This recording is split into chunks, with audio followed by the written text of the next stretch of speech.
Hello, listeners. Thanks for tuning in. Today, we will be hearing from inspiring authenticity speaker Todd Dewitt. Todd, how are you doing today? I'm wonderful, thanks. So, you often come out on stage, tattoos on display, and dressed in black. Now, is that a trademark of your authentic brand? It is. It wasn't a plan as much as something I realized I'd been doing for years. I wear blue jeans, a black shirt, and yes, I tend to have an addiction to tattoos. So there you go. Awesome. So, what's the typical reaction or reception that you receive from audience members regarding your casual attire?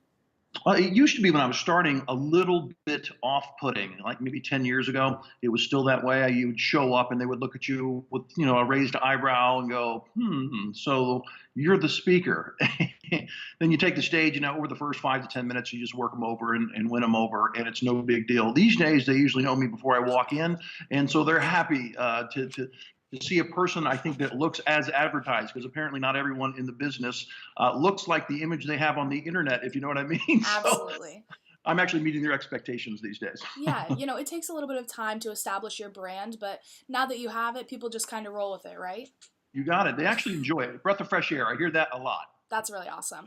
So, you have the role of this professor of authenticity, and this plays a huge part in your keynotes. So, you advocate for being authentic both inside and outside the workplace. And my question for you is, how do you define authenticity? Well, it's not perfectly definable. I'll just define it by contrasting it to what we usually do, which is to act professional. So most people go to work and they act, which is funny and understandable. It's funny because none of us are really born great actors. And it's understandable because we're trying to manage impressions and meet the expectations of people like our colleagues and our boss. But the truth is that kind of measured, distant, a little more cold relationship, transactional relationship that we tend to have at work is really just minimally compliant, minimally useful.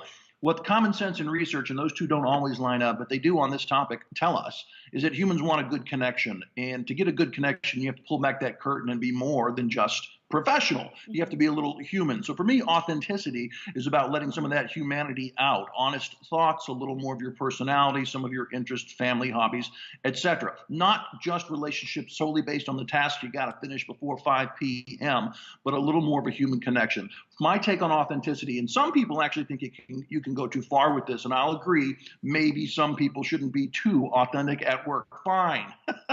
But the truth is most of us err so harshly on being polished professionals with no personal relationships at work that I'm not in fear of that at all. Authenticity is about being a little more real and human, not just a professional. Yeah, absolutely. I actually have a quote that really stuck with me that you said, and it's at its core, authenticity is about being more, which you mentioned, more real, more honest, more credible, and above all, more human. And you touched on this a little bit, but I was wondering if you could dig a little deeper and kind of provide some examples of things you've seen in the workplace or heard comments about where there is this fine line between being authentic versus being unprofessional.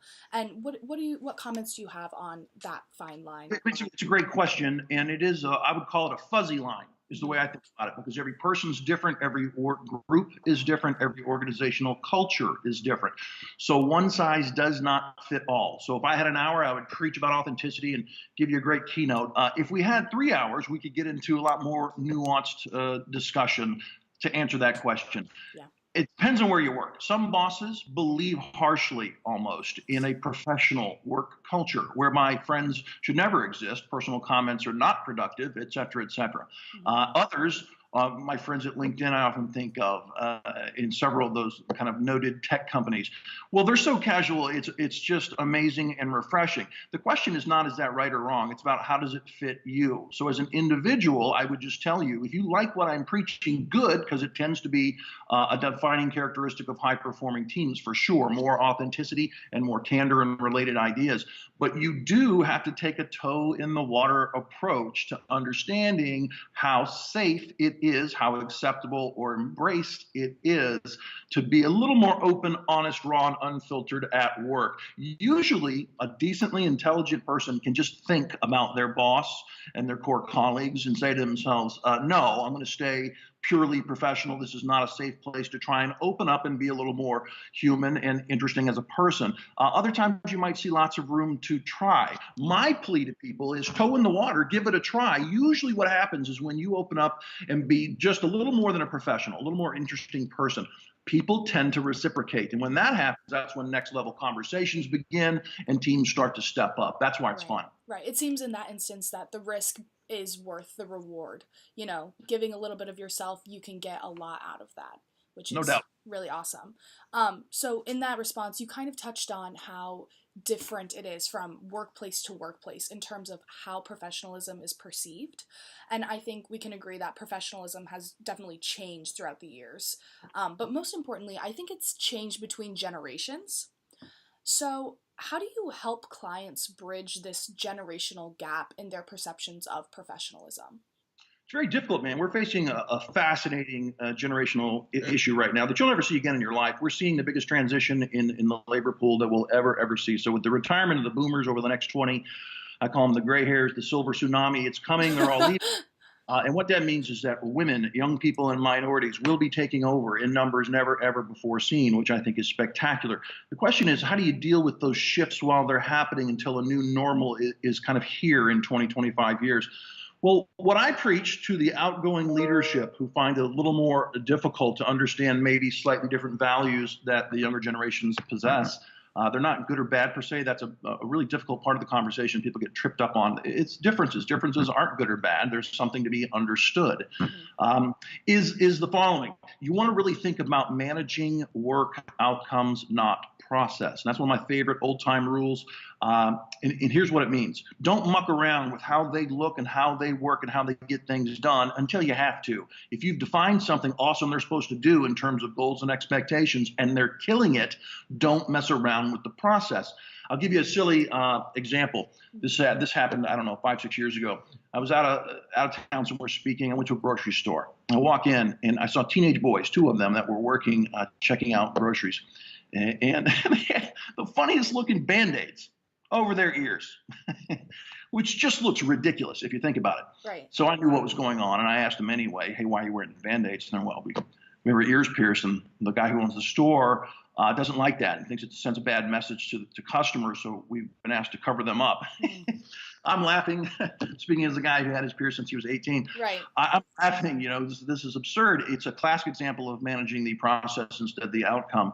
So do you proactively think customers might have a problem with that and then tell these kids to wear Band-Aids, or do you let them do their job and hope your expectations for them are met and not worry about it until there's a reason to worry about it? I actually found the manager and talked to him about this because it was so absurd. I've actually seen several instances like that.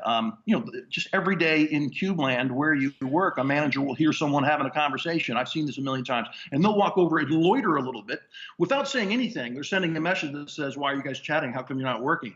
You shouldn't do that. Now, if you see that in excess, or if you see that going into topical conversation that's very not appropriate for work, okay, maybe you say something. Generally speaking, allow them to socialize. That greases the wheels of productivity. The question, I'll end this long rant by saying the question again, manage outcomes, not process. Are you getting what you need? And if you are, try and leave them alone, let them do what they do.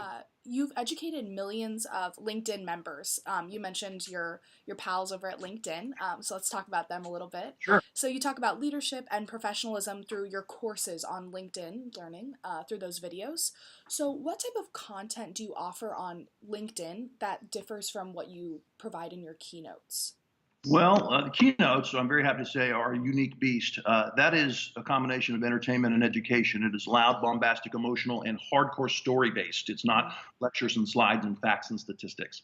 So with them, it's a little more quiet coach or professor conversation into a camera with point-by-point instruction. Hey, if you want to understand how to optimize a team, there's really 5 things you want to think about, bump, bump, bump, and you talk about each one. Right. I think I've got upwards of 40 courses now, maybe maybe 30 plus hours of material, and it's been seen by 20 million plus people in over 100 countries. So the biggest, most unexpected part of my career by far has been my association with LinkedIn. They have a great product, and I'm lucky to be a part of it. Yeah, I was going to also ask you how that partnership came about, and when you do make those videos, is that content you come up with, or do they reach out to you and kind of ask you to hit those certain things that they want you to talk about?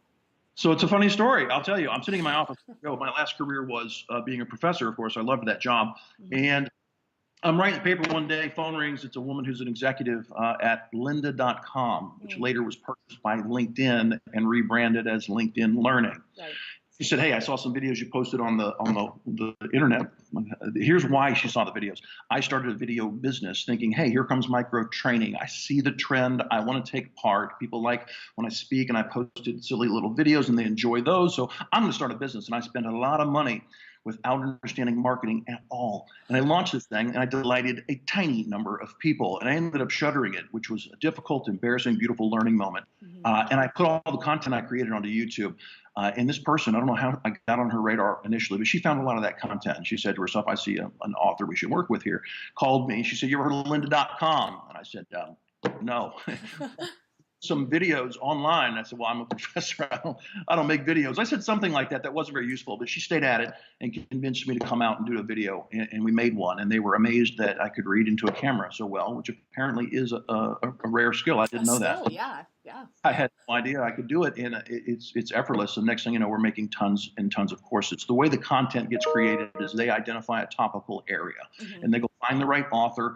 Sometimes that's me, and they go, "Okay, we really need something on time management, but the need is specific. I'd like this to be, no more than 15 minutes. Give me a table of contents, and if we can agree on a rough outline, then we contract the course, and then I do all the content myself. But we do collaborate on a kind of table of contents or outline basis to make sure they're comfortable." Right. So that's kind of a collaborative process with LinkedIn. Yep. Okay, very cool. And so are there other types of speakers that you interact with and kind of come up with content with as well? No, most of that's just me. So I had 15 years in the ivory tower, 4 years PhD, 1 year postdoc, 10 years as a professor, and a little time as an administrator as well, a dean.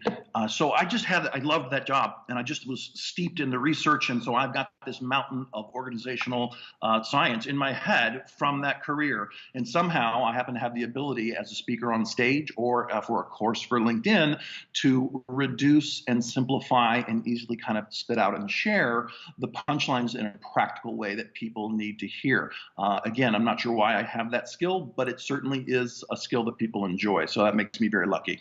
Yeah, well, that's really awesome. I'm happy that you had that opportunity and that she was persistent with you.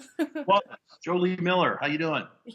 Going back to kind of the authentic workplace, my question for you is how can creating an authentic work environment benefit those companies financially in a financial circumstance? Well, there's a lot of research out there over the last 20 years about various types of cultural situations and positive employee perks and behaviors and how they relate. And the punchline's fairly clear. I don't want to radically oversimplify, but it's fairly clear. The more pro-employee you tend to be, the better you tend to perform on average over time. That's a terribly profound mouthful of words right there if you think about it. So we know that leaders on a micro level who tend to embrace authenticity, being a little more vulnerable, sharing mistakes and laughing about them, et cetera, tend to be beloved more, tend to inspire not just compliance, but commitment, tend to have people want to stay working there for a lot longer period of time. So at the micro level, we know the benefits. At the macro level, to your point, man, companies benefit longer through tenure, ability to attract talent, and bottom line performance. In fact, I'll tell you this. When companies get the people part of the equation correct, they don't even have to pay market-leading wages. Now, think about that for a minute. They can pay market competitive prices. That is to say, I'm paid reasonably well relative to other places I could work. They don't have to be leading the pack. Why? Right. Because people like working there. Yeah. Yeah, that makes a lot of sense. So you really focus on the individuals working in these companies, and that's the key to unlocking this helpful, authentic workplace. So do you believe that people can benefit in their personal lives from adapting this authentic personality and persona in the workplace? I really do. Probably 95% of everything I talk about really applies to life just as much as it applies to work. And so when I think about someone talking to their neighbor, talking to their kids, seeing someone at the grocery store, going to church for a conversation, wherever it might be, Mhm. they're posturing. That's what they do. They are putting on a face that they think is appropriate for the situation, and they're editing as they talk in a heavy way to make sure the message is somehow appropriate given that person. And I like that. I know that's part of social intelligence. My point is always that we overindulge in that, and if we would just edit less and speak more, on average, we would tend to connect at a deeper level with people. Heck yes, we do it in the neighborhood. We do it at the grocery store just as much as we do at work. You released the first edition of The Little Black Book of Leadership in 2010 and followed it up with a revised version this past December. So, in those 8 years, how do you think that leadership roles have shifted since releasing your first edition? Well, it's interesting. That book actually started as a gift to my students. I taught MBA students for 10 years, Okay. and I was an editor on the textbook that we were using for the course, and a reviewer on the textbook. Mhm. And it was bloated, it was useful, it was full of things it didn't need, and it cost like $130 or some absurd number. Right. And they were complaining, as students do, about how expensive it was. And I said to myself, all right, if I was going to write something that was, no filler at all, just the punchlines they need to know and some practical advice, what would I write? And I wrote that.